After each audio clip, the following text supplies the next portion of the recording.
The valley below Briley Ridge had a smell in August that Wren had carried in her memory for 2 years while she was away in Nashville. It was limestone dust and cedar resin, and the particular dryness of a slope that faced the morning sun without apology. She was 25 years old, and she had come back to plant something in ground that the state of Tennessee had officially declared dead for farming. Martin Holt was standing on the gravel road at the foot of the hill when she arrived with the first tray of seedlings. He had his clipboard under his left arm and his county extension truck parked on the shoulder with the door still open. He watched her unload the transplants from the borrowed pickup without saying anything. Wren did not look at him. She carried the first tray to the shade of the porch and set it down with the same care she would have given a sleeping child. 4 years after that morning, the state of Tennessee would rewrite its technical protocol for evaluating limestone hillsides in the upland counties. The document that made it necessary had started in a manila folder on the Briley kitchen table. That folder held a single piece of paper with a government seal at the top and Martin Holt's signature in blue ink at the bottom. Wren had read that paper 9 times. She knew every paragraph. She kept it because she intended to answer it. Her father, Gus Briley, had stopped going up the hill in October of 1972. He was 59 years old and had spent 30 years climbing that slope with tools over his shoulder and harvest weight on his back. The hill had no mercy for the accumulated cost of years. 3 herniated discs. The doctor at the VA clinic in Cookeville used the words, "no slopes, no heavy lifting, no uneven terrain," and Gus had sat in the plastic chair and listened with the stillness of a man receiving a sentence he had already read on his own body. He came home that afternoon and sat at the kitchen table without taking off his coat. Lorene set coffee in front of him and sat across from him, and neither of them spoke for a long time. That silence said what it needed to say. The hillside above the farm went back to scrub cedar and sumac after that. The 40 acres of bottomland kept producing corn under Lorene's management, and nobody talked about the slope except in the past tense as a thing the family had once worked and could no longer reach. What nobody had watched closely enough to understand was that Lorene Briley had spent 20 years on that farm, learning every piece of it, while everyone assumed she was only keeping the house. She knew which bottom field drained slow in a wet June. She knew when the corn was thirsty before the soil showed it. She knew which buyer at the co-op weighted the scale light, and which neighbor would lend equipment without wanting something in return 3 weeks later. She had learned all of it by watching and doing and calculating, without ever saying any of it out loud, because in Putnam County, in those decades, a woman who asked too many questions about the land was considered unusual, and Lorene did not want to be considered unusual. She wanted to learn, and she did. When Gus came down from the hill for the last time, Lorene took the management of the Briley farm with the same naturalness with which she lifted the iron skillet off the stove each morning. No announcement, no ceremony, because the work was what needed doing, and she was the one standing there to do it. 2 years after Gus stopped climbing in the spring of 1974, Martin Holt came out to the farm as part of a county survey of marginal land. The Extension Service was running through a state land use program. He was 43 years old and had been the agricultural extension agent for Putnam County since 1960, long enough that his assessments carried the weight of institutional memory. He walked the Briley slope for 2 hours. He measured the grade with his hand, level photographed the limestone outcroppings, recorded the orientation and elevation. 3 weeks later, a white envelope with the state seal arrived by certified mail. Unsuitable for commercial crop production. Rocky limestone substrate with insufficient topsoil depth for annual crops. Slope grade exceeding 15% and incompatible with mechanized equipment. Late frost risk due to elevation and north-facing exposure. Recommendation: allow natural succession or plant, native ground cover. No productive use anticipated. Lorene read it, folded it in quarters, and put it in the manila folder with the deed and the property tax records. She did not discuss it. The hill kept growing sumac.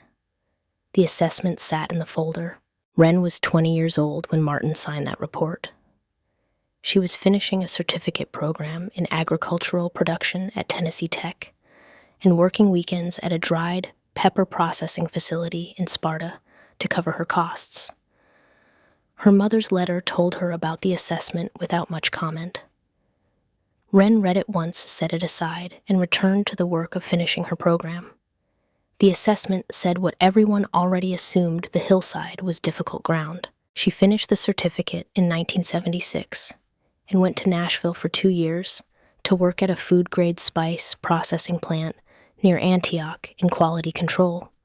In those 2 years, something shifted in her understanding in a way that no classroom had produced with the same clarity. The price of cayenne pepper in the Nashville market did not follow weight or volume alone. It followed origin. Cayenne from the hill country of Middle Tennessee sold at a price premium over cayenne from flatland operations in Georgia or Arkansas.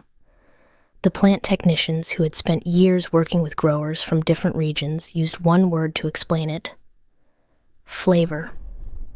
The specific combination of soil elevation and temperature swing between day and night that came from the upland limestone country produced a heat character in the fruit that lower ground could not replicate. Putnam County was in that zone. The Briley hillside was in that zone. The slope that Martin Holt had declared unsuitable for agriculture was, by the logic of the Nashville spice market, exactly the kind of ground that the premium buyers were looking for.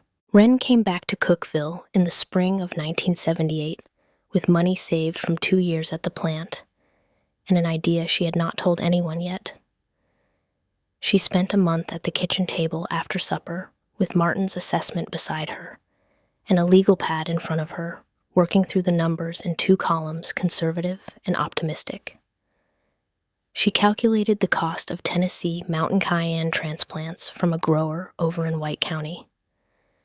She calculated the planting density for rocky soil using spacing recommendations from a University of Tennessee experiment station bulletin on pepper production in upland zones, spacing that was lower than standard density, but that compensated through fruit quality under thin soil and elevation stress.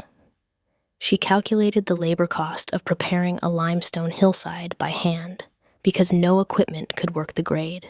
She calculated the projected income using the price differential she had measured at the Antioch plant. Tennessee Hill Country cayenne had been selling between 30 and 40% above the USDA reference price for standard cayenne during her time there. Both columns arrived at the same number. The investment recovered in the second production year. From the third year forward, the net income per equivalent acre of hillside exceeded the net from the bottomland corn operation. She explained all of it to Lorene one evening in late April of 1978, sitting at the kitchen table with the radio turned low and the sound of spring frogs coming through the screen door from the pasture. She laid out the thermal mass effect of the limestone on a south-facing slope, the way limestone absorbed solar heat through the long hours of direct sun and released it slowly through the night, raising the air temperature in the microzone immediately above the hillside between 2 and 4 degrees Fahrenheit, compared to the open field air at the same elevation. She explained that this was precisely the effect that reduced the late frost risk that Martin's assessment had cited as the primary reason for declaring the slope unsuitable. A difference of 2 to 4 degrees in a zone where April frost was the principal threat was the difference between losing a crop and keeping it. She explained the cayenne variety, the Tennessee mountain cayenne, an open-pollinated regional strain that older Putnam County growers had selected for hill country conditions over generations with a cold tolerance that commercial flatland varieties did not carry. She explained the capsaicin premium, the price logic, the numbers in both columns. Lorene listened for 40 minutes without interrupting. When Wren finished, Lorene picked up her coffee cup and held it, without drinking, and looked at the table for a moment. Then she asked one question. The assessment says unsuitable for annual crops, requiring mechanization. Wren said cayenne pepper is not an annual in the mechanical sense. It requires no mechanization. Technically, the assessment does not cover it. Lorene was quiet for another moment. Then she put her hand on Wren's shoulder with the same pressure Gus used to use the same location and said, "Start before somebody reads it that way." That was the spring of 1978. Wren spent the following year in preparation, sourcing the transplants, building her planting plan, saving the rest of the capital she needed. In March of 1979, before the transplants arrived, and before Wren had told anyone outside the family what she intended to do, a truck she did not recognize turned into the Briley Drive on a Thursday afternoon. The man who got out was 38 years old and wore a sport coat over a collared shirt despite the mud on the lane. He introduced himself as Raymond Pruitt, a property acquisition consultant based in Nashville. He had a card. He had a smile that had probably opened a great many doors before the person on the other side understood what the smile was for. He had an offer. The hillside, he explained, carried a tax burden disproportionate to its productivity. The county assessment on record classified it as marginal, non-productive land. There were investors in Nashville interested in ridge property for recreational development, and the current assessment made the parcel difficult to finance and difficult to use. He was prepared to offer $8,000 for the slope acreage, a price that reflected the county's own evaluation of its agricultural worth, relieved the Briley farm of a carrying cost it was absorbing without return, and allowed the family to reinvest in the productive bottomland. Lorene listened to him from the kitchen doorway. She looked at the card. She told him Wren was not home, and she would have to discuss it with her daughter before any decision was made. Pruitt thanked her and said he would follow up. He drove back down the lane and turned onto the county road, and that was the last time he drove out in person for a long while. Wren was in White County that same afternoon, finalizing the arrangement for the transplants. What Wren did not know and would not know for 3 weeks was that Lorene had found the offer letter Pruitt mailed to the farm the following Monday, had read it twice, and had written her initials in the lower right corner of the signature page with the same ballpoint pen she used for the farm accounts. She had not signed her full name. She had not dated it. She told herself it was not a commitment, only an indication she had received it, only a way of keeping track. She put the letter in the farm mail folder and did not tell Wren it had come. Wren drove to the University of Tennessee Agricultural Experiment Station in late April to speak with a researcher whose name appeared on the Upland Production Bulletin she had been working from. Dr. Owen Lassiter was 39 years old and worked in applied production systems for difficult terrain, the kind of researcher who kept his work clothes in the truck and checked the soil before he checked the data.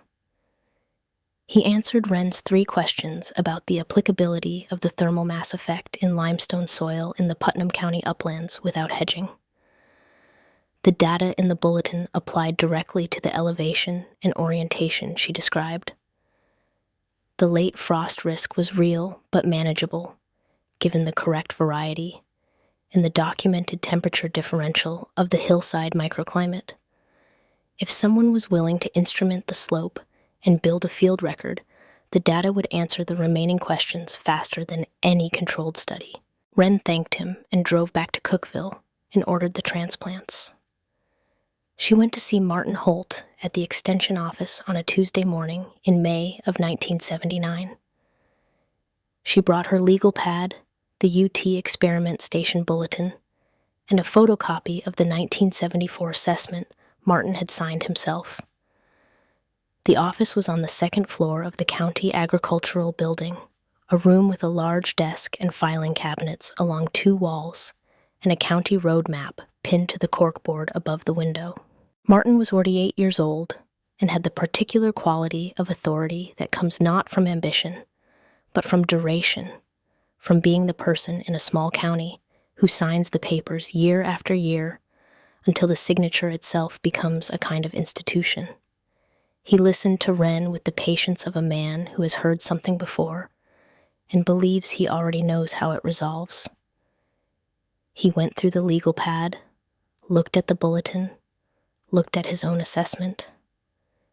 Then he set the papers down. He said the Experiment Station Bulletin represented research under controlled conditions, not verified commercial production in real field conditions.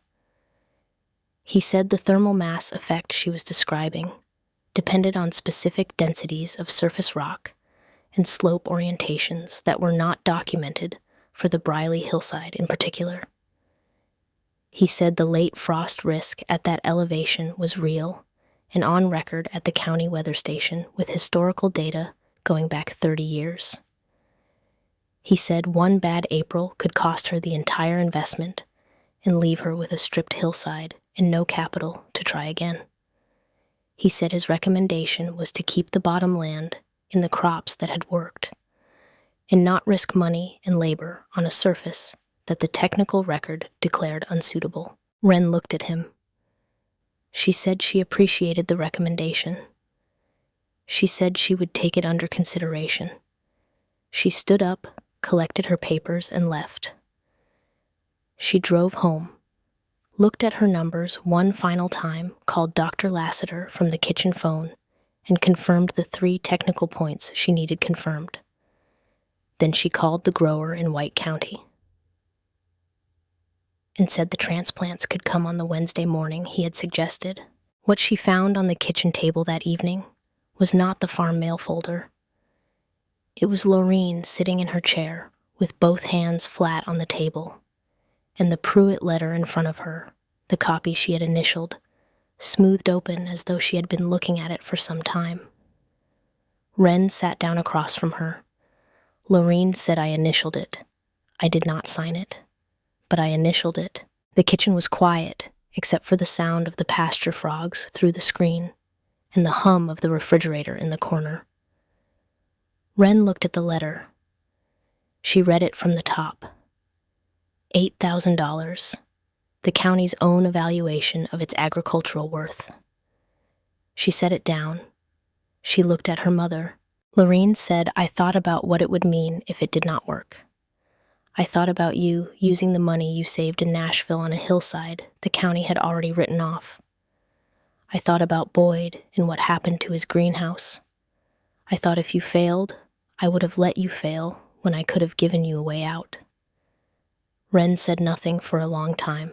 Then she stood up from the table and walked out the back door into the yard. She stood at the edge of the yard, looking up at the dark shape of the ridge against the sky. The limestone up there held the heat of the day for hours after dark. Something she knew from the physics and from the times she had walked the slope as a child, and felt the warmth rising off the rock face even after the sun had been gone for an hour. She stood there for long enough that the frogs stopped and then started again. When she came back inside, she sat back down at the table. She picked up the Pruitt letter and folded it twice and set it on her side of the table. She said, The transplants are coming Wednesday. Laureen looked at her daughter. She said nothing.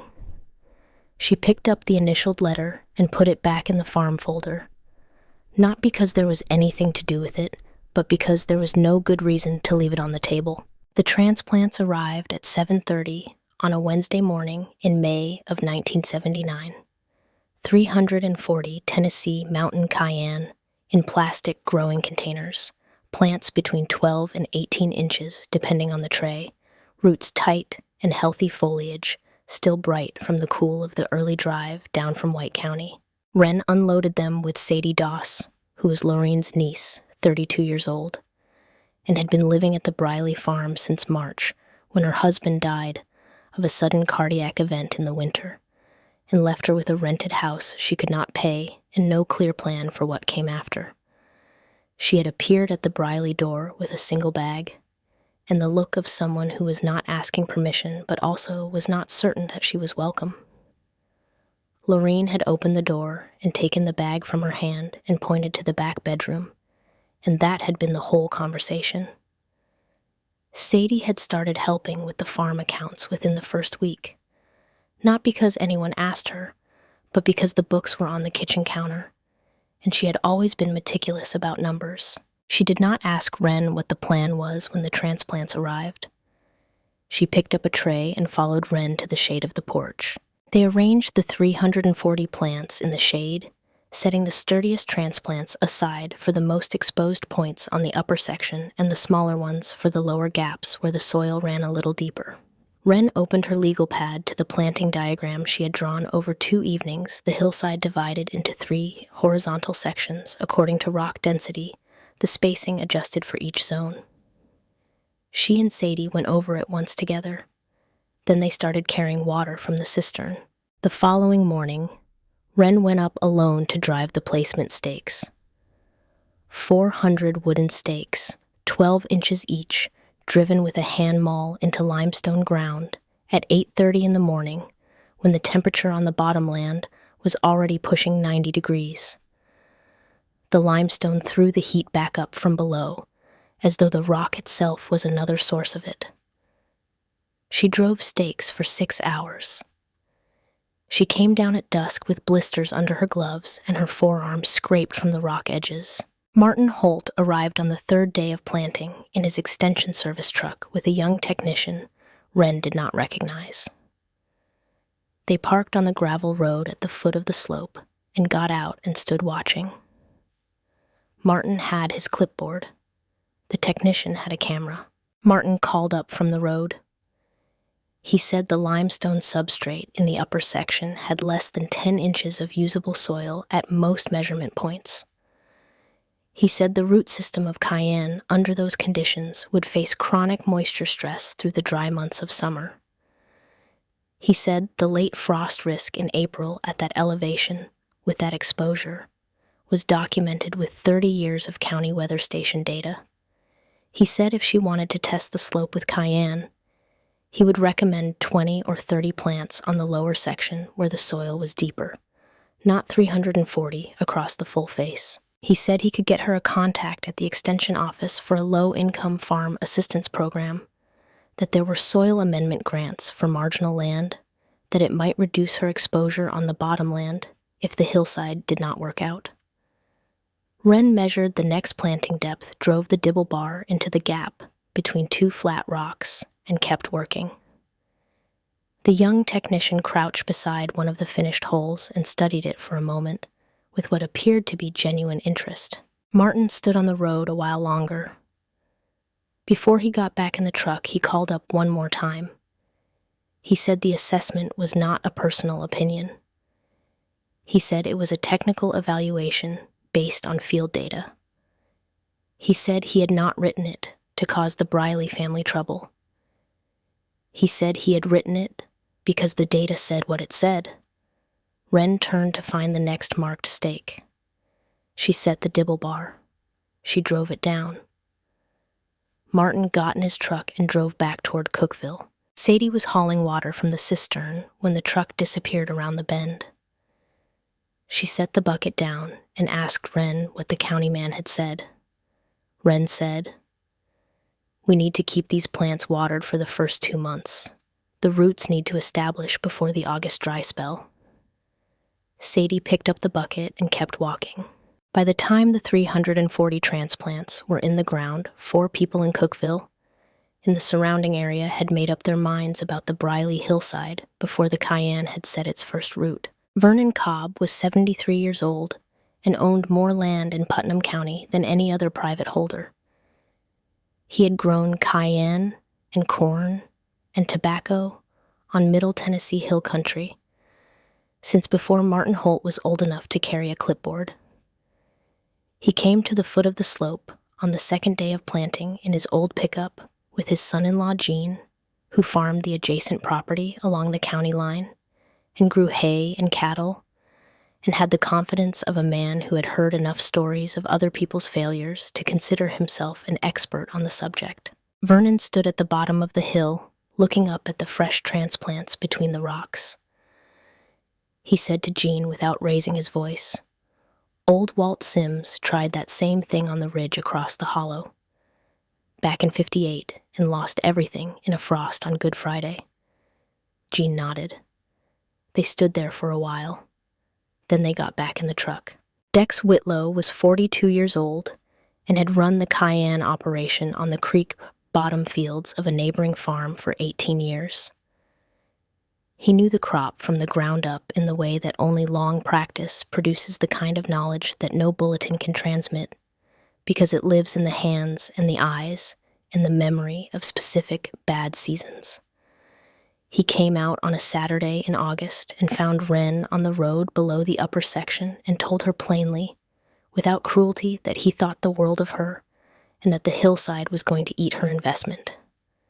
He said frost-thin soil and the dry stretch of July would take it in the first or second year, and that the assessment described exactly what he had seen other growers learn the hard way. Wren thanked him for saying it straight. Boyd Briley was 28 years old, Wren's cousin on her father's side, and had tried to start a greenhouse tomato operation on his family's place 2 years before with an FSA loan. A whitefly infestation had taken the whole first season and left him with debt and the particular bitterness that attaches itself to people who have failed at something they believed in and cannot separate the failure from the belief.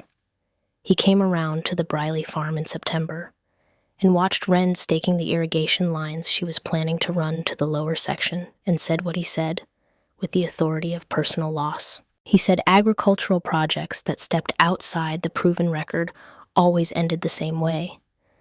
He said he had learned that with his own money. He said he did not want to watch her learn it with hers. Wren kept staking the line. The thing none of them knew yet was that Raymond Pruitt had not stopped paying attention to the Briley hillside after Lorene declined to respond to his follow-up letter. And the thing Wren did not know yet was where Pruitt had learned enough about her plan to adjust his strategy. Boyd had stopped at the co-op in Cookville on a Thursday in late September. The kind of stop that takes 15 minutes and turns into an hour when there are familiar faces at the counter and the conversation finds its own direction. He had mentioned the Cayenne project the way a man mentions something that worries him. Not to start anything, but because worry needs somewhere to go.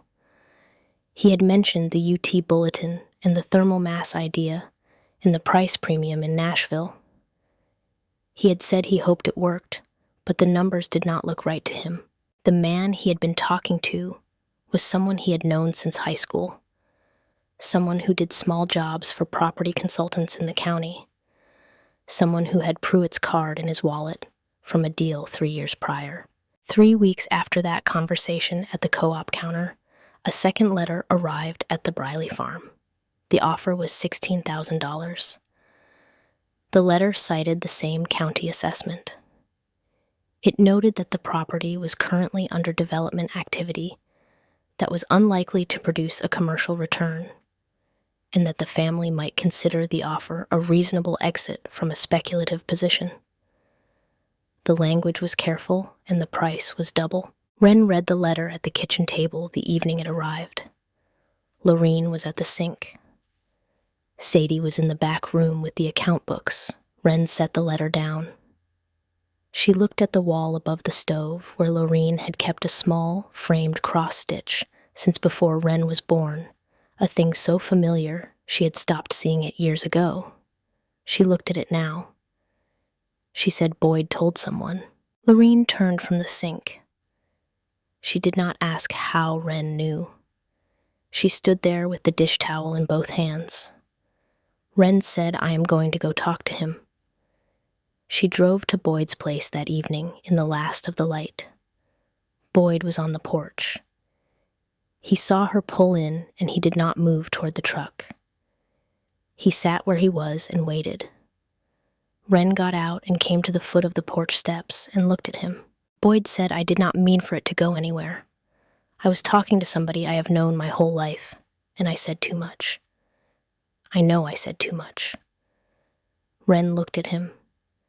She said, "You were afraid it would fail, and you wanted it stopped before it did." Boyd looked down at his hands. He said, "I did not want to watch you lose everything. I did not want to watch the farm take another hit after everything Daddy and Gus went through." Wren said, "That is a real reason. It is not a good enough reason, but it is a real one." She did not say anything else. She drove back to the farm in the dark. She sat at the kitchen table with Lorene and Sadie and told them what Boyd had told her. Then she got out her legal pad and went through the numbers one more time, not because the numbers had changed, but because the act of going through them again was the only answer she had to the feeling that the ground around the project was softer than she had believed. The thermal mass data was sound. The variety was right. The spacing was right. The capsaicin premium was real and structural. The work was done, and the plants were in the ground, and the limestone was already doing what limestone does on a south-facing slope in Middle Tennessee, absorbing heat through the long afternoon and holding it into the dark. She closed the legal pad. She went to the back porch and looked up at the ridge.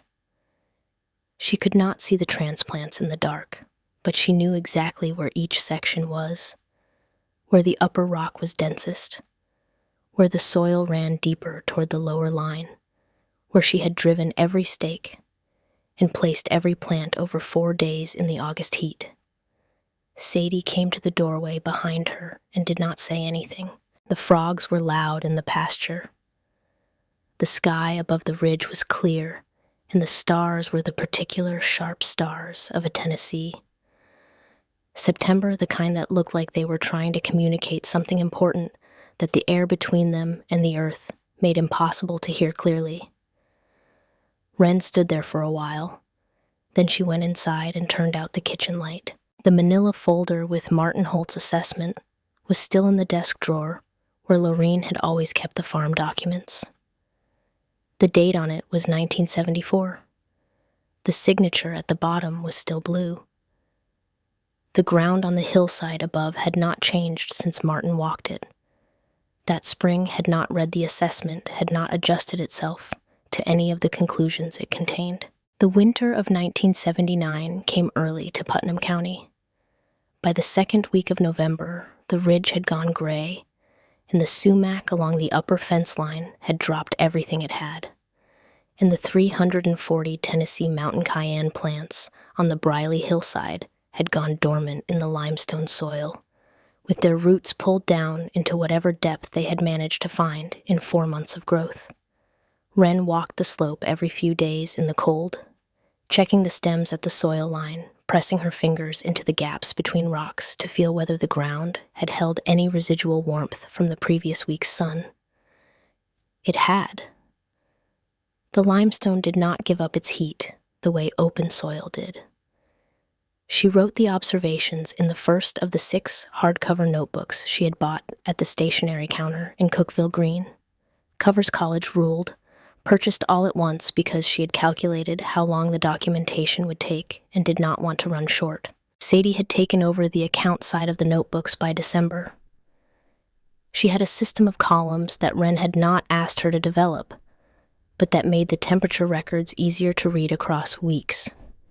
And she dated every entry in the upper right corner with the precision of someone who understood that the value of a record lived entirely in its chronology. By the time the ground froze hard in January, they had 2 months of data that said what Wren had calculated it would say. The hillside was running 2 to 3 degrees warmer at night than the county weather station temperature. Not dramatically, not in a way that would have impressed anyone who had not spent a year doing the arithmetic, but consistently in the way that only limestone, on a south-facing slope in Middle Tennessee produces absorbing the sun's heat through the long afternoon hours and releasing it slowly into the dark. Nobody came to look at the slope in January. Vernon Cobb was wintering his cattle in the lower pastures and had no reason to drive past the Briley place. Dex Whitlow was in his equipment barn working on the irrigation pump that had seized up in the first freeze. Martin Holt was at his desk writing the county's annual land use summary for the state office in Nashville. The hillside was quiet and cold and entirely unwitnessed, and Wren preferred it that way. There was less to explain when nobody was watching. Gus came out to the porch on a Sunday in February, moving carefully the way he always did, now one hand on the railing. He stood looking up at the ridge for a while without saying anything. Wren was splitting wood at the chopping block 20 feet away. She did not stop working. Gus said, "Your grandfather planted winter wheat up there once. 1921. Lost it to a wet spring." Wren set the next log. She brought the maul down. Gus said, "He always said the problem was the wheat. Said the hill was not the thing that failed." Wren stacked the split piece. She did not answer. But she had heard it, and he knew she had heard it, and that was enough. Spring came late that year. The last week of March brought 3 days of warm rain that pushed the cayenne into early growth. New leaf tips showing green at the stem. Nodes the kind of tender new tissue that a late frost would take without hesitation. Wren watched the sky the way farmers in limestone hill country learn to watch it not for what it shows, but for what it withholds. The extended forecast from the radio said clear and mild through mid-April. She wrote it in the notebook. She did not trust it. On the evening of April 8th, the temperature on the bottomland dropped 12 degrees in 4 hours. Wren sat on the back porch with a jacket on and a cup of coffee going cold in her hands and watched the sky clear to the kind of hard black that means the warmth is leaving and nothing is coming to replace it. She went inside and pulled the notebook to the kitchen table. She looked at 2 months of differential temperature data. The limestone had been absorbing good sun for 3 weeks. The differential on cold nights in the data ran between 2.8 and 4.1 degrees Fahrenheit above the county station reading. The county station recorded 28 degrees Fahrenheit at 4:15 in the morning on April 9th, 1980. Wren was already on the slope with a flashlight when the temperature hit its lowest point. She moved along the upper section, checking the stem bases, crouching between the rocks with the flashlight angled low. The new growth on the upper plants showed no damage. The tissue at the stem tips was firm. She moved to the middle section, then the lower. She checked 20 plants by hand. She read the minimum thermometer she had driven into the soil in the upper section, its steel pin painted red, so she could always find it in the dark. 33 degrees Fahrenheit, 5 degrees above the county station, at the coldest point of the coldest night of the spring. She stood on the upper section of the hillside in the dark with the flashlight off and listened to the ridge. The cedar trees at the top were moving in a cold draft that came down off the high ground to the north. Below her, half a mile down the county road, the lights of Dex Whitlow's bottom fields were on. He had been out since midnight. She had seen the headlights from the porch. She came down off the hill at first light and went straight to the kitchen table with the notebook. She wrote the date, the county station temperature, the hillside thermometer, reading the condition of the plants by section, the time of her observation. She wrote it in columns as Sadie had shown her, because columns make comparison possible at a glance, and she intended for this data to be glanced at by people who had not been on the hillside in the dark. Sadie came into the kitchen at 6:30 and saw the notebook open on the table and Wren still in her jacket with mud on the knees of her work pants. She poured 2 cups of coffee and set one next to the notebook without asking anything. Wren said 28 at the station, 33 on the upper section. Sadie sat down. She looked at the column. She said, "Not one plant." Wren said not one. By mid-morning, the news had moved away. News moves in a county where farmers share a party line, and a co-op, and a diesel supplier, and the same stretch of county road. Dex Whitlow had lost a quarter of his projected yield to the frost. The tender new growth that had pushed out in the warm spell of the previous 3 weeks had burned on the bottomland fields where the cold air pooled and sat. He had been out with propane heaters that could not cover the full acreage. 3 weeks of the season gone in one night. Vernon Cobb drove past the Briley place at 10 in the morning. Wren was on the upper section of the hillside, moving through the rows, making a count. She saw his truck slow on the road below and stop. Vernon got out and stood at the fence line and looked up. He did not have Jean with him. He stood alone for a long time, looking at the rows of cayenne on the hillside, the plants upright and green and entirely intact, and the expression on his face was not readable from the distance, but his stillness was. A man of 73, who has farmed hill country for 50 years, does not stand still in the middle of a morning for no reason. He stood there for close to 20 minutes. Then he got back in his truck and drove toward Cookeville without looking back. He did not say anything to Wren. She had not expected him to. What came next arrived in the mail 2 weeks later. A plain envelope with no return address. A folded piece of notepaper inside with a name and a phone number written in a hand that was careful and unhurried. The name was Cal Mercer. Below it, in the same hand, the words Artisan Pepper Sourcing, Nashville. Nothing else. Wren looked at the handwriting for a moment. She looked at the envelope. She folded the note and put it in the inside pocket of the notebook cover and kept it there. She did not call the number yet. She had 1 more year of data to build before she would have what she needed to sit across a table from a buyer. Martin Holt came out on his regular county rounds in the first week of May. He parked on the gravel road and got out with his clipboard. He walked to the fence line and looked at the slope for a while. The cayenne was past the frost stress now growing with the energy of plants that have been tested and held. The upper section, the densest rock and the thinnest soil, was producing the smallest plants in terms of height. But the stems were thick, and the foliage was a dark green that Wren had started to recognize as the color of a plant, drawing everything it had out of ground that gave nothing easily. Martin made a note on his clipboard.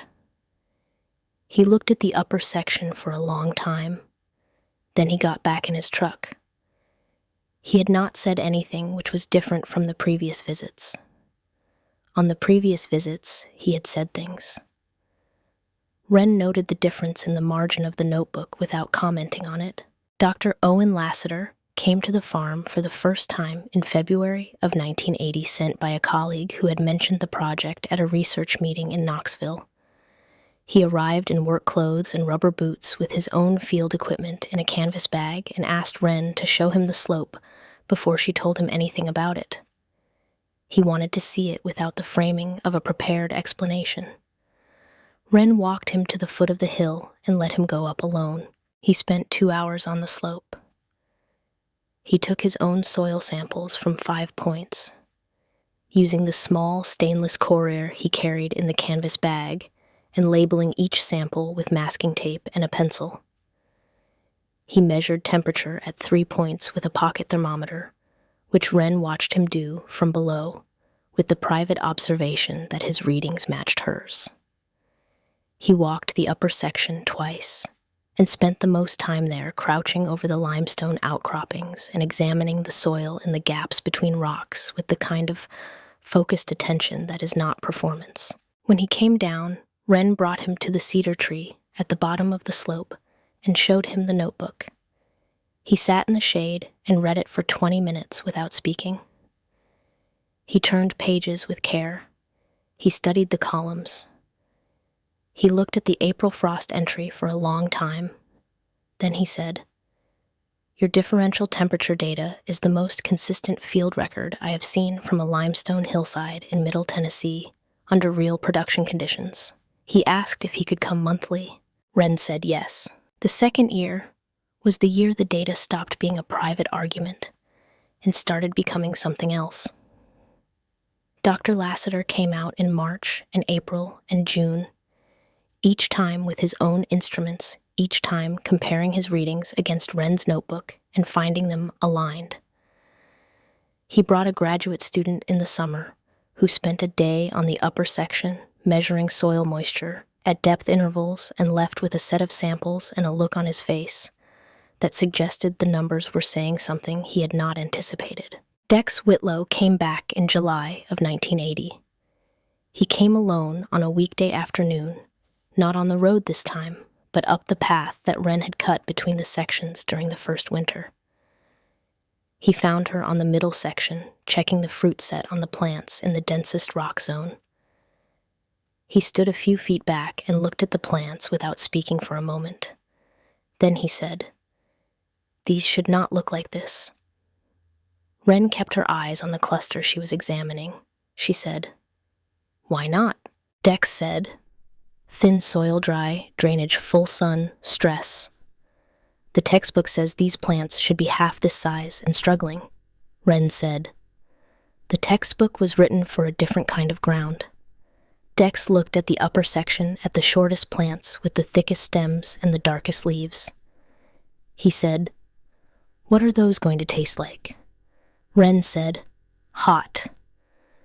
Dex was quiet for a moment. Then he said, "How much hotter?" Wren said, "I am going to know in October." Dex nodded. He looked at the plants one more time. He went back down the path without another word, and Wren watched him go, with the understanding that the conversation had been something different from the one on the road in August of the previous year.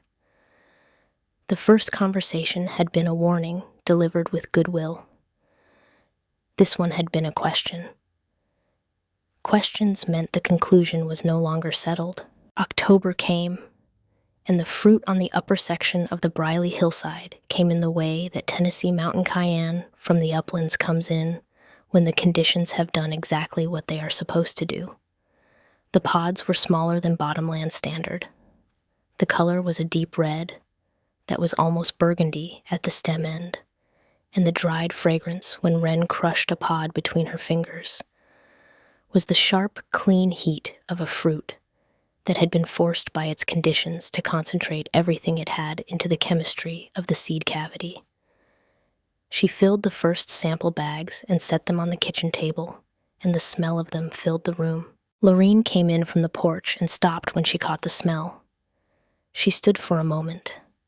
Then she sat down at the table and looked at the bags without touching them. Wren said, "Upper section." Lorene said, "I can smell the difference from here." Sadie came in from the back room with the account notebook and set it on the counter and said nothing.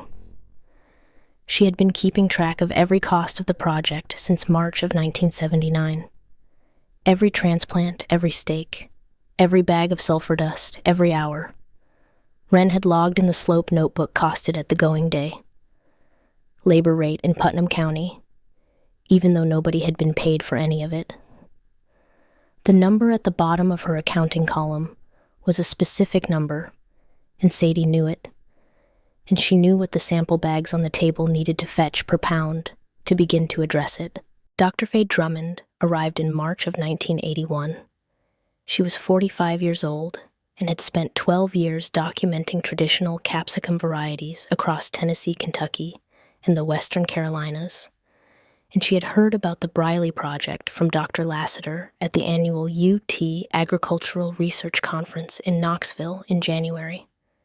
She came with her own equipment: brown paper sample bags for fruit, a macro lens camera for plant and fruit documentation, and a field notebook with a recording system that Wren recognized immediately because the column structure was nearly identical to the one Sadie had developed over 18 months of working with Wren's data. Dr. Fay did not ask for an introduction to the project. She asked Wren to point her toward the upper section and then went up alone. She spent 2 hours on the slope, choosing her own sampling points, moving with the economy of someone who has done fieldwork in difficult terrain for many years and has learned to let the land tell her where to look. She took fruit samples from each of the 3 sections, working from a small handheld scale and recording weights in her notebook. She photographed the stem morphology and the fruit cluster structure at close range. She did not talk while she worked. When she came down, she sat with Wren in the shade of the cedar tree. She said, "The upper section fruit has a capsaicin concentration I want to measure formally before I tell you the number because I do not want you to dismiss it as instrument error." Wren looked at her. Dr. Fay said, "I have been sampling Tennessee mountain cayenne from hill country operations for 8 years. What is on your upper section is not within the range I have documented from bottomland production. The thin soil and the rock drainage are doing exactly what the stress physiology literature predicts, and nobody in this county has been willing to farm that way long enough to see it." Wren said, "What do you need from me?" Dr. Fay said, 3 fruit samples from each section, frozen within 6 hours of harvest, shipped to the lab at Knoxville. I will have capsaicin numbers in 3 weeks." Wren said, "You will have them." Dr. Fay looked at her for a moment. She said, "Dr. Lassiter told me you have kept field records since the first planting." Wren said, 18 months. Dr. Fay said, "Can I see them?" Wren brought out both notebooks. Dr. Fay read them at the cedar tree for 30 minutes without speaking, turning pages with the same careful hands she had used on the slope. When she finished, she set them on her knees and looked out at the bottomland for a moment. She said, "I would like to discuss co-authoring a paper on traditional capsicum varieties in the Tennessee uplands. Your field data is the evidentiary foundation that controlled research cannot produce. We have been waiting for someone to build this record for years." Wren said, "Let me finish the 3rd year and have the commercial yield numbers. I would rather publish when the evidence cycle is complete." Dr. Fay looked at her. She said, "That is the right answer." The lab results came back in the 4th week of April, 1981. Dr. Fay called from Knoxville on a Thursday evening when Wren was at the kitchen table going over the planting plan for the upcoming season. Sadie was in the back room. Lorene was on the porch. Dr. Fay said, "Upper section capsaicin concentration is 38% above the mean for Tennessee mountain cayenne, produced on bottomland fields in the same county. The fruit from the middle section runs 22% above. The lower section is within the standard range." Wren said nothing for a moment. Dr. Fay said the conditions Martin Holt's assessment described as agricultural liabilities are producing exactly the capsaicin elevation that the premium market pays for. I want you to understand what that means in print." Wren said, "I understand what it means." She thanked Dr. Fay and set the phone in its cradle and looked at the kitchen wall. Sadie had come to the doorway of the back room and was standing there with the account notebook against her chest. Wren said, 38% above standard on the upper section. Sadie looked at her. She said, "That is the part they laughed at the most." Wren said, "Yes." The 3rd year's harvest was the first complete commercial harvest from the Briley hillside, and it arrived in October of 1981, the way Wren had calculated it would. From the beginning small pod-high color, a fragrance from the upper section that Dr. Fay had described in her field notes as the characteristic aromatic signature of the Tennessee mountain variety, in its optimal expression, a quality distinguishable from flatland cayenne at close range. Boyd Briley came to the farm in September of 1981 before the harvest. He drove up on a Tuesday and sat in his truck for a moment before getting out, which was not how Boyd usually arrived at places. He came to the porch and stood at the bottom step. He said, "I need to tell you something I should have said before now." Wren was mending a section of the chicken wire fence along the garden edge. She kept working. Boyd said, "When I talked at the co-op, I was not trying to hurt what you were doing. I thought I was doing the opposite. I thought if Pruitt bought the slope before you put money into it, you would be protected from something that was going to cost you everything. I know that is not a good reason, but I want you to know it was the reason." Wren cut the wire at the length she needed and bent the end over the post. She said, "I know it was the reason. I told you that the night I came to your place." Boyd said, "I know you did. I am not saying it again because you do not know it. I am saying it again because I owe you the saying of it." Wren looked at him. His hands were at his sides, and he was not working up to anything else. He had said what he came to say. She said, "You want to see the upper section?" Boyd said, "If that is all right." They walked up together in the afternoon light, and Wren walked him through the 3 sections without the technical explanation she had given Martin and Dr. Lassiter and Dr. Fay because Boyd did not need the theory. He had grown up on hill country land, and he could see what the plants were doing.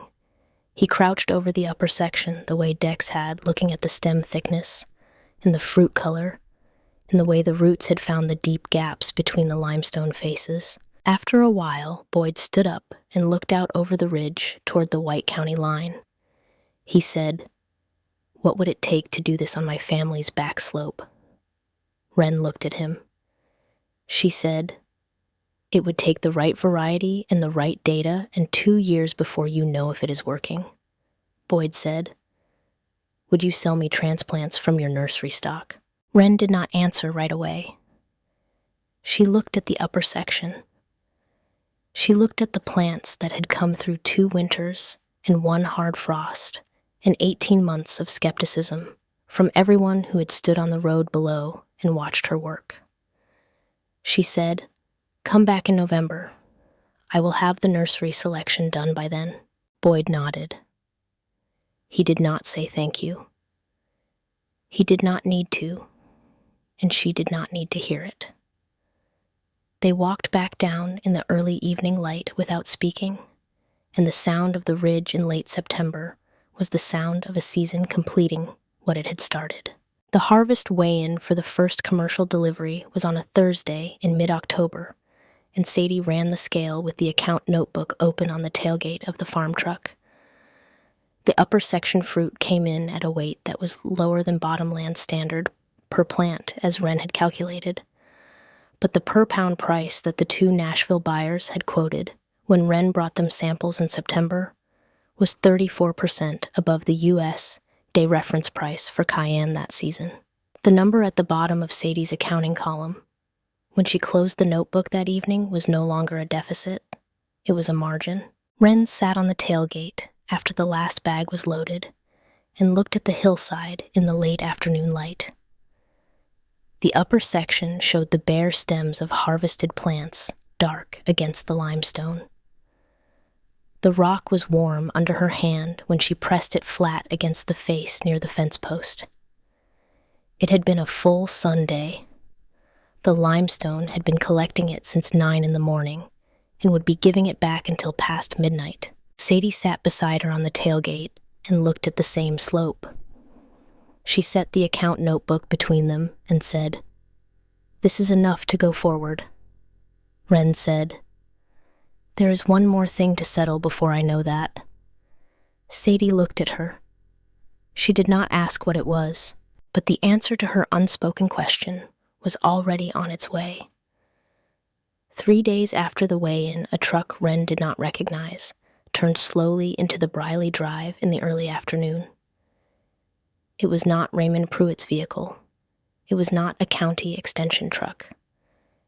It was a plain gray pickup with Tennessee plates and a man behind the wheel who sat for a moment after he cut the engine before he opened the door the way a man sits when he is deciding how to begin something he has thought about for a while. He got out and looked at the slope before he looked at the house.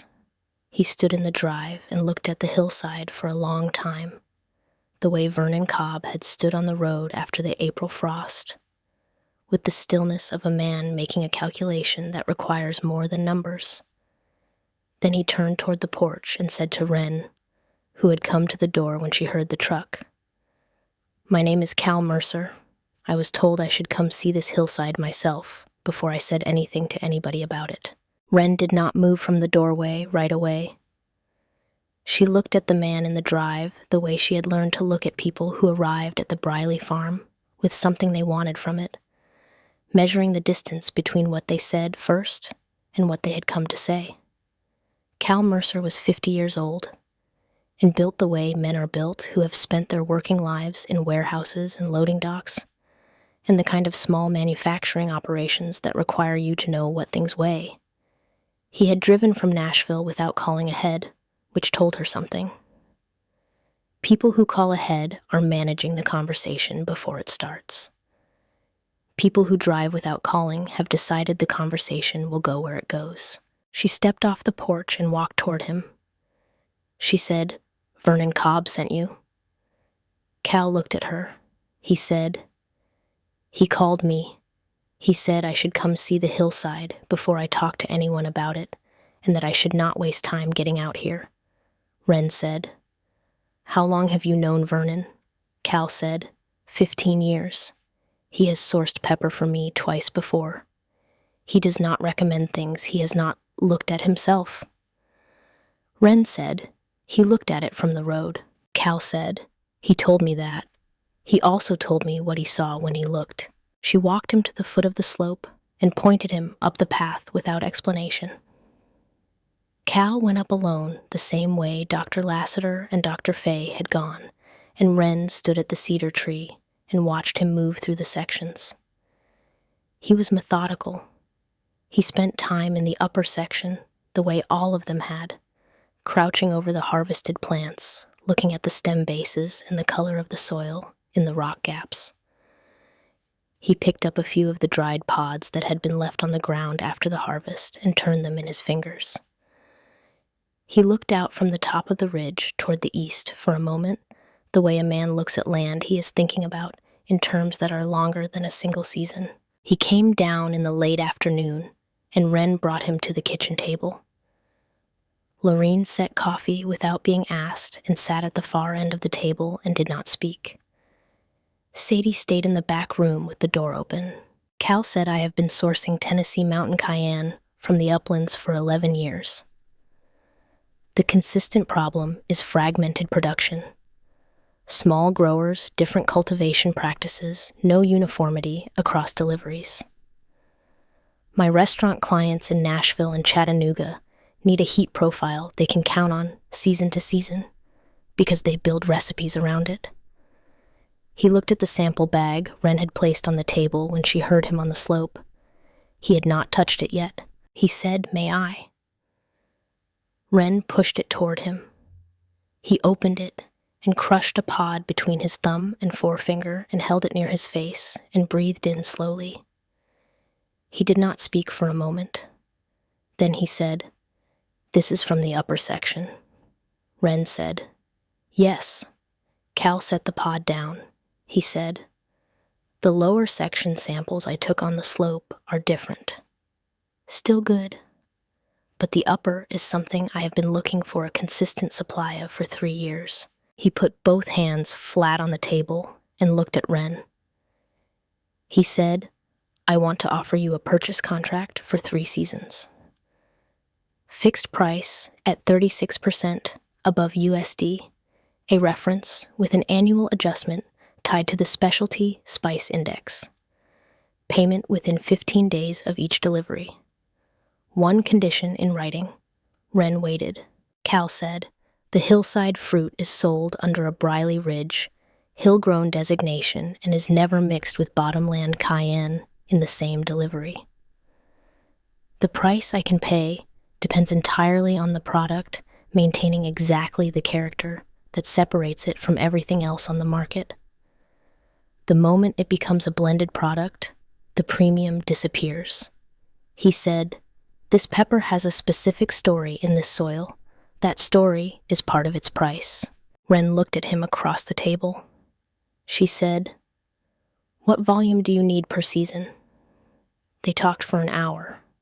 Lorene refilled the coffee once. Sadie's pencil moved in the back room. By the time the kitchen light had shifted to the long gold of late afternoon, the terms were clear enough that both of them understood what the contract would say before anyone had written a word of it. Cal left before dark. He said he would have the paperwork to her within 2 weeks. Ren stood in the drive and watched the gray truck turn onto the county road and head toward Cookville. Then she went inside and sat at the table across from Lorene, who had stayed in her chair through the whole conversation and had not moved since Cal left. Lorene said 36% above reference. Ren said, "For 3 seasons guaranteed." Lorene looked at the table. Then she looked at her daughter. The expression on her face was one Ren had not seen before with that particular quality. Not relief, not vindication, but something quieter and more permanent than either of those. It was the expression of a woman who has watched something she believed in from the beginning arrive at the place she always knew it was going, and who does not need to say anything about it because the fact of its arrival says everything. Ren thought of the night she had come home from Nashville with her legal pad and her 2 columns of numbers, and sat at this same table while Lorene listened for 40 minutes without speaking. She thought of the hand on her shoulder, and the words start before somebody reads it that way. She thought of the initialed letter in the farm folder, and the night she had stood at the yard's edge in the dark, looking up at the ridge, and come back inside and said, "The transplants are coming Wednesday." She said, "I need to call Dr. Lassiter." The contract arrived by mail on a Tuesday. Ren read it twice at the kitchen table with Sadie beside her and the account notebook open for reference. Every term matched what Cal had said in the kitchen. The hill-grown designation clause was written exactly as he had described it. Ren went through the language of the delivery schedule and the price adjustment mechanism and the designation protection provision, and found nothing that required negotiation. Sadie witnessed the signing. Lorene sat at the table with her hands folded and her back straight, and when Ren set the pen down, Lorene reached across and covered Ren's hand with hers for a moment, without saying anything. Then she stood and went to the stove. 3 days after the contract was signed, Martin Holt drove out to the farm. It was early November of 1981, a cold, clear morning, with frost still on the grass along the fence lines when he arrived. He parked on the gravel and got out of the extension truck and stood for a moment, looking at the slope. He did not have his clipboard. Ren had seen him arrive from the kitchen window. She put on her jacket and came out to the drive and stood looking at him across the yard. He had driven out to this farm 12 times in 3 years, and every time before this he had brought the clipboard the way a man brings a shield, something to hold between himself and what he is looking at. Without it, he looked older and more deliberate the way people look when they have decided to speak plainly. He walked across the yard toward the gate at the foot of the slope path. He stopped at the gate and looked up at the hillside for a long time. The harvested cayenne plants on the upper section were dark against the pale limestone stripped to their structural stems, the root systems down in the rock gaps doing the slow work of establishing themselves more deeply for the 4th year. Ren came and stood beside him at the gate. Martin said, "I came to ask you something." Ren said nothing. Martin took his cap off with his right hand and held it against his chest. He said, "I would like to walk the hillside with you. I want to understand what you did here." The ridge was quiet above them. A pair of crows crossed the high line of the slope and disappeared over the crest. The limestone on the upper section caught the morning light the way it always did in November, a flat gray that turned to almost white at the highest points where the rock was densest. Wren looked at Martin.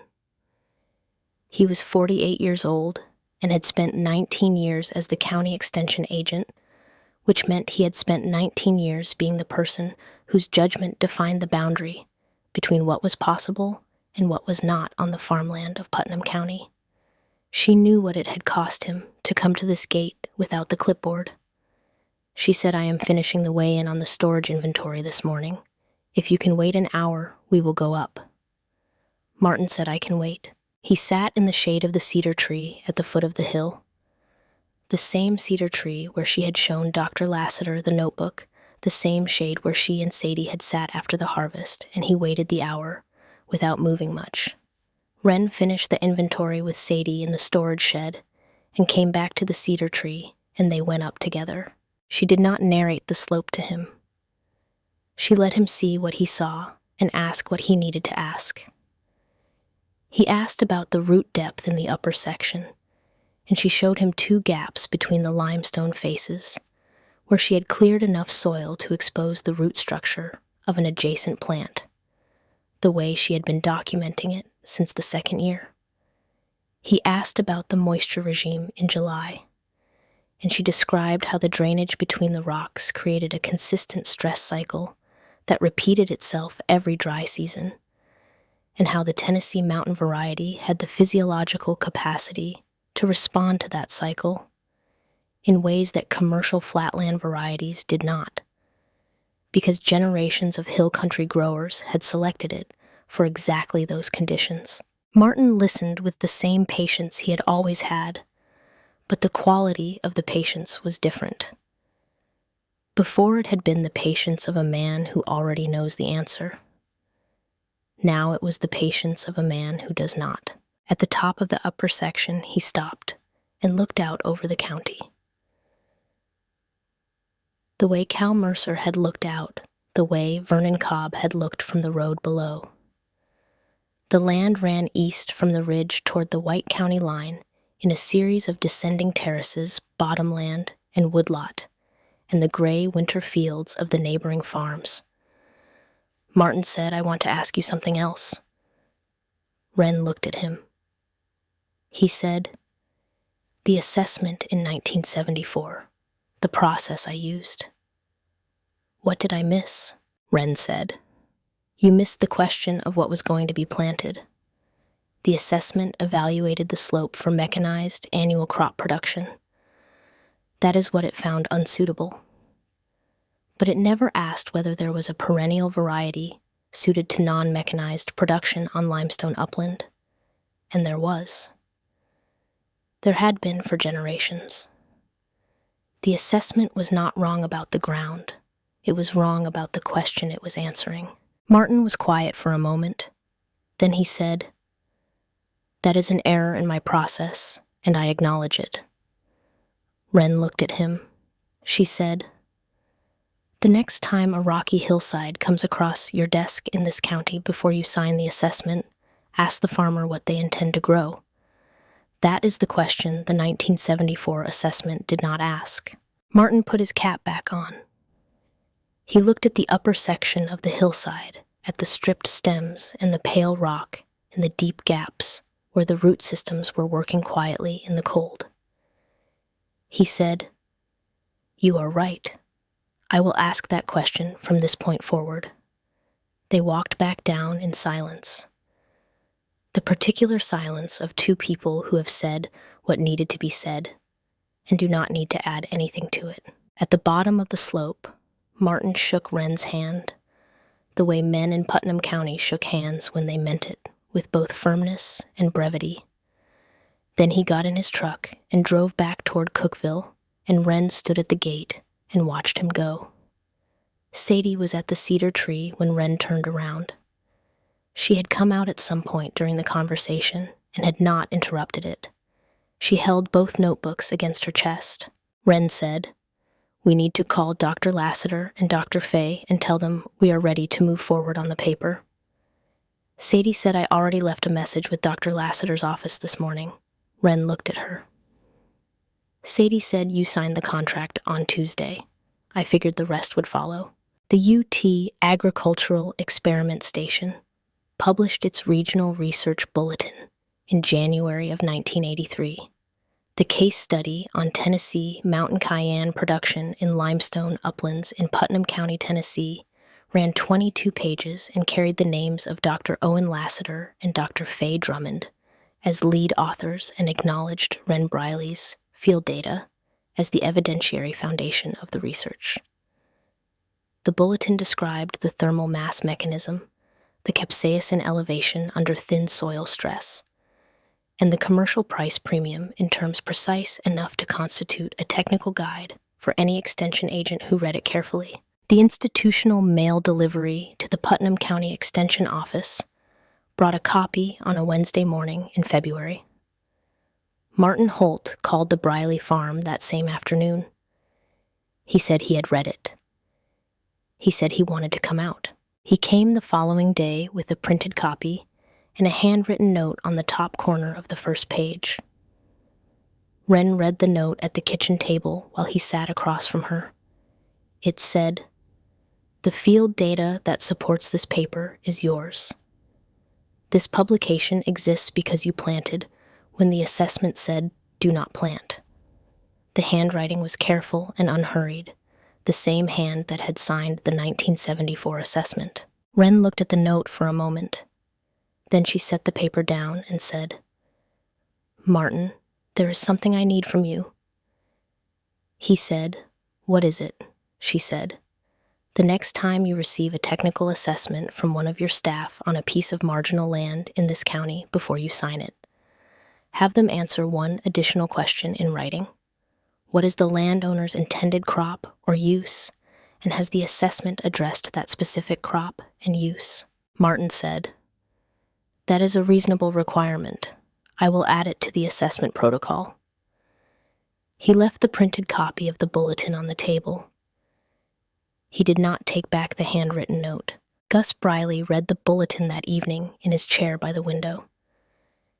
He read slowly and stopped at certain passages and went back to read them again, the way he read things that he wanted to understand completely before he moved on. When he finished, he set it on his knee and looked out the window at the ridge. He said without turning from the window, "Your grandfather would have read this paper." Ren was at the kitchen table. She said, "I know," Gus said. "He never would have understood half the words in it." Ren said, "Neither do most people." Gus said, "He would have understood the part about the limestone." He said nothing else.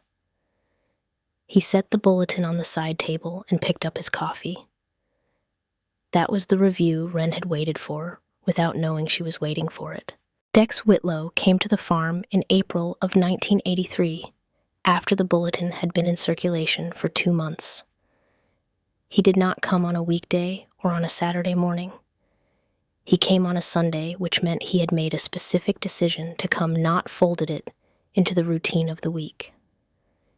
He drove up the lane in his truck and parked and got out and walked directly to the gate at the foot of the slope path without going to the house first.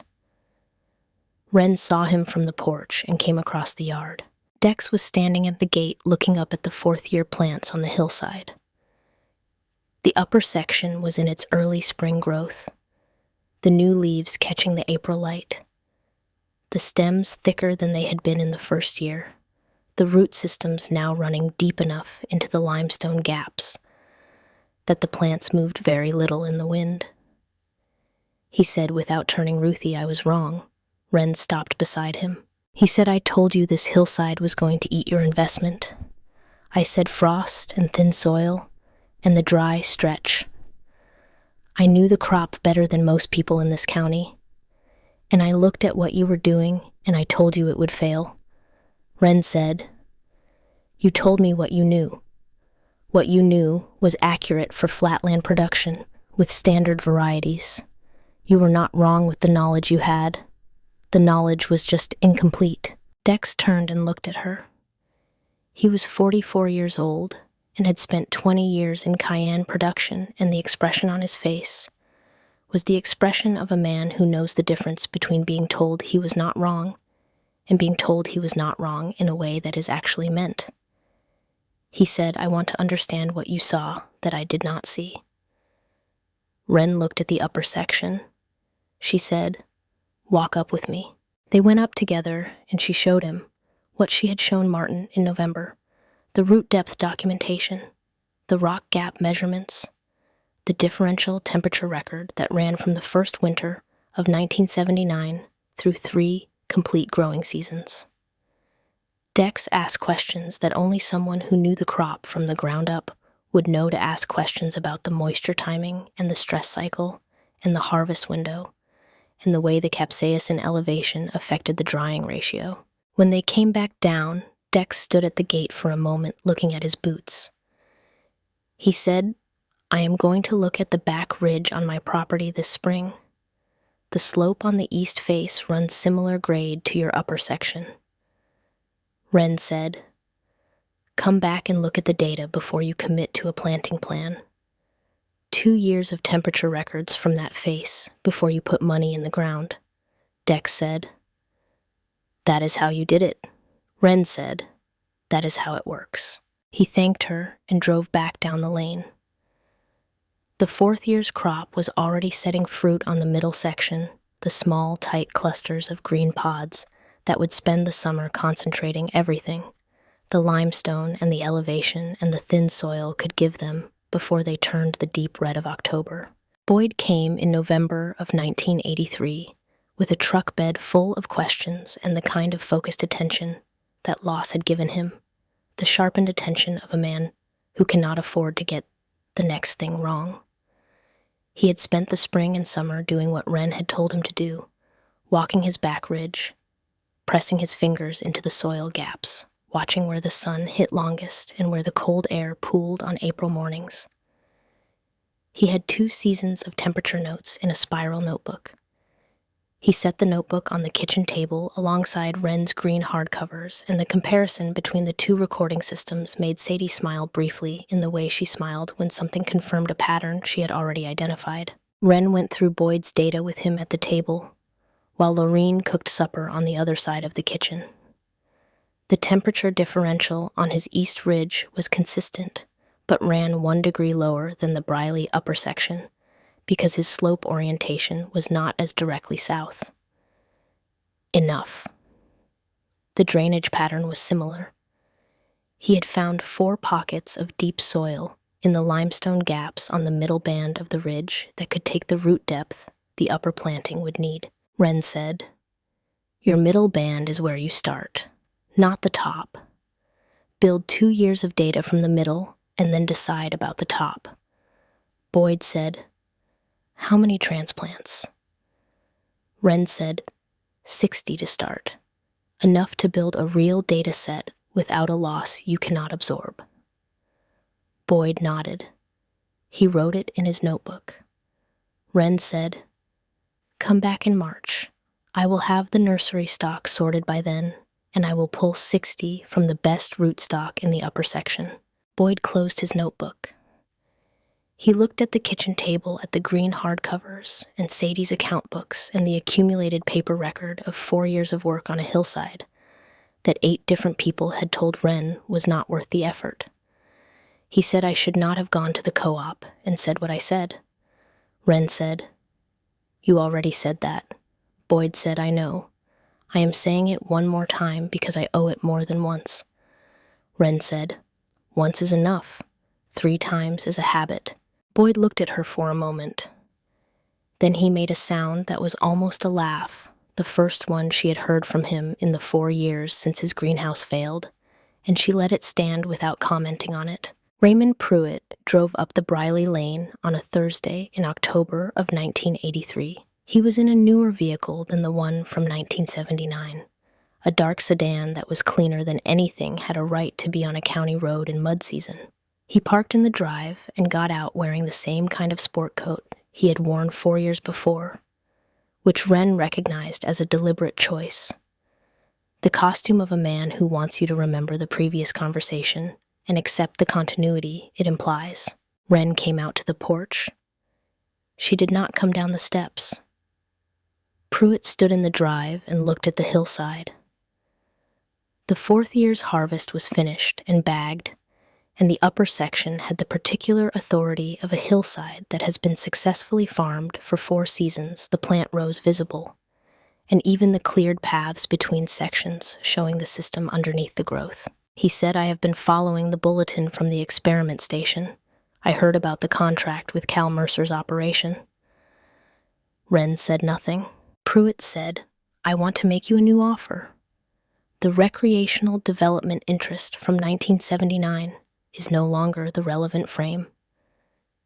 There are investors now looking at agricultural land with documented premium production capacity and an established specialty market relationship. The Briley hillside qualifies on both counts.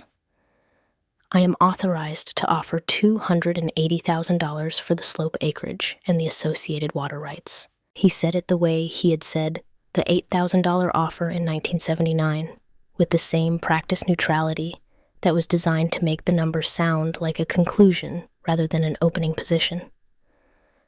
Wren looked at him from the porch. She said, "Come inside." Pruitt came up the steps with the expression of a man who believes the conversation has already gone the way he intended it to go. The kitchen table had 2 things on it when he sat down. The first was Sadie's account notebook closed. The second was the manila folder that had lived in the farm desk drawer since 1974. Lorene was standing at the kitchen counter. She did not sit down.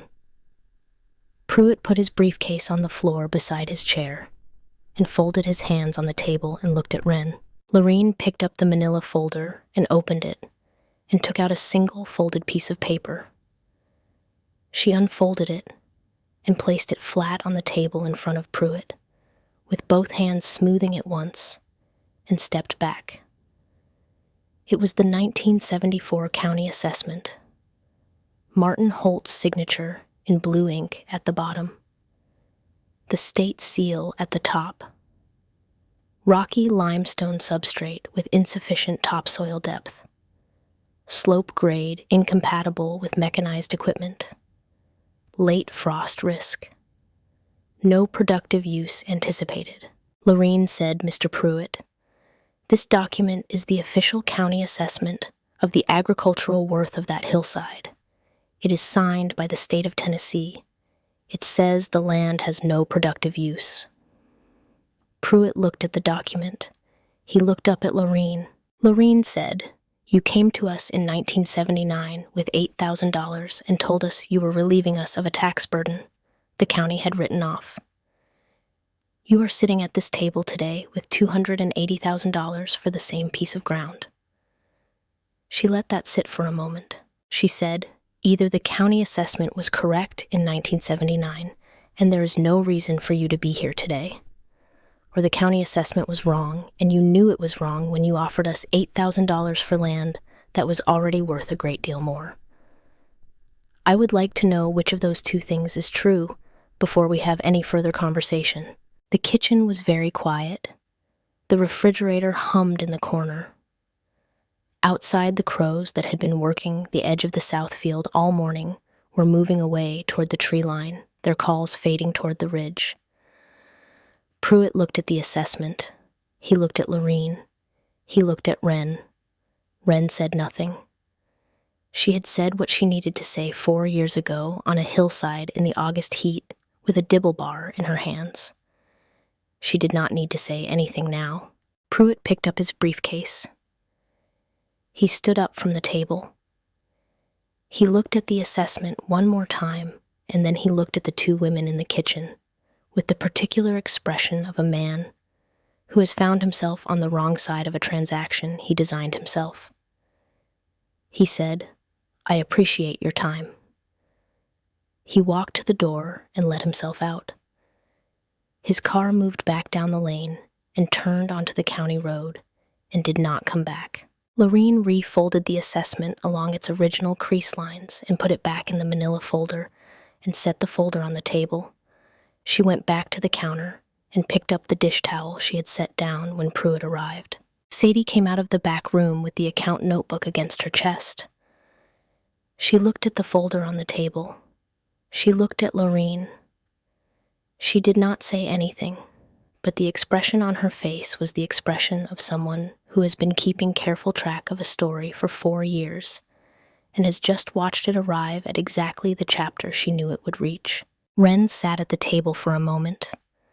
Then she got up and walked out the back door and across the yard to the gate at the foot of the slope path. She opened the gate and walked up through the sections in the October afternoon, up through the middle section and into the upper section, where the harvested plants stood in their rows on the pale limestone roots down in the rock stems, stripped and resting. She sat on a flat limestone face near the top of the upper section and looked out over the county. The white county line ran along the eastern horizon. The bottomland below the farm was laid out in the pale gold of October. The corn already cut, the fields turned. The ridge on the north side of the hollow was going rust and orange along its tree line. The stone under her hand was warm from the afternoon sun. It would stay warm through the night the way it always had, releasing what it had gathered through the long hours of direct light. The air temperature on the upper section would run 2 to 5 degrees above the county station, reading before morning. It had done that every night since before she planted the first stake. It had done it before anyone measured it. It had done it before the assessment was written. It had done it before her father first climbed this slope with tools over his shoulder 30 years ago. The assessment was in the manila folder in the kitchen. The contract with Cal Mercer was in the file with the farm deed. The UT bulletin was on the desk beside the 6 green notebooks that Sadie had filled with 4 years of columns and dates and differential temperature readings and capsaicin concentrations and delivery weights and per-pound prices. Martin Holt and Dr. Lassiter and Dr. Faye Drummond would spend the following 2 years developing the technical guide for the UT Extension Service on evaluating limestone upland slopes in Middle Tennessee for Tennessee mountain cayenne production. Martin would write the introduction himself. Wren would read it once at the kitchen table and set it down without comment, which was the only review it needed. Dex Whitlow would plant his East Ridge in the spring of 1985 and call Wren in October of the same year with numbers that made him quiet for a long moment before he said anything at all. Boyd would plant 60 transplants on his Middle Ridge band in 1984 and come back 3 years later with the same question Cal Mercer had asked at the kitchen table, and the answer would be the same one. Vernon Cobb never acknowledged that the note with Cal Mercer's name had come from his hand. Wren never asked him to. Some things do not need to be said between people who understand what was done and why it was done. And Vernon Cobb was old enough and had farmed long enough to know the difference between a debt that requires acknowledgement and one that is settled by the act itself. Lorene walked the hillside every morning. She had started in the 2nd year before anyone had confirmed anything, before the frost data was complete, before Dr. Faye had come with her sample bags and her macro lens.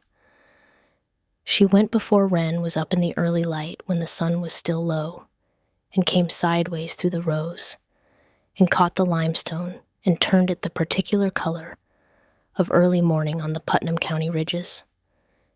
She carried her coffee cup and moved slowly up the cut path, running her fingers along the foliage at the edge, now and then checking the set of the fruit the way she had once checked the fields from the kitchen window for 30 years, learning what the land was saying without writing any of it down. One morning in the fall of the 4th year, Wren caught up with her on the upper section. They stood together at the highest point and looked down at the bottomland and the roads and the roof lines of the neighboring farms in the early light. After a while, Lorene took a sip from her cup. She looked at the cayenne plants beside them, the dark red pods in the late season, clusters the thick stems that had come through 4 winters in limestone ground. She said without it coming from anything they had been talking about. Your daddy would have laughed the first time he read that assessment. Wren said, "I know." Lorene looked at the plants a moment longer. She said without turning, "That is why you planted anyway." It was not a question. It was the recognition of a woman who had understood from the beginning what her daughter was doing and had said, "Start before somebody reads it that way," because she understood that the window between a good idea and someone else's interference is sometimes only as wide as a single Tuesday morning in August. The manila folder was still in the farm desk drawer with the assessment inside it. The hillside had never read it. The limestone had never read it. The roots of 340 Tennessee mountain cayenne plants had gone down into the rock gaps and found what they needed without consulting any document about what was or was not available to them. The land did not know it was supposed to be unsuitable. It only knew what it was.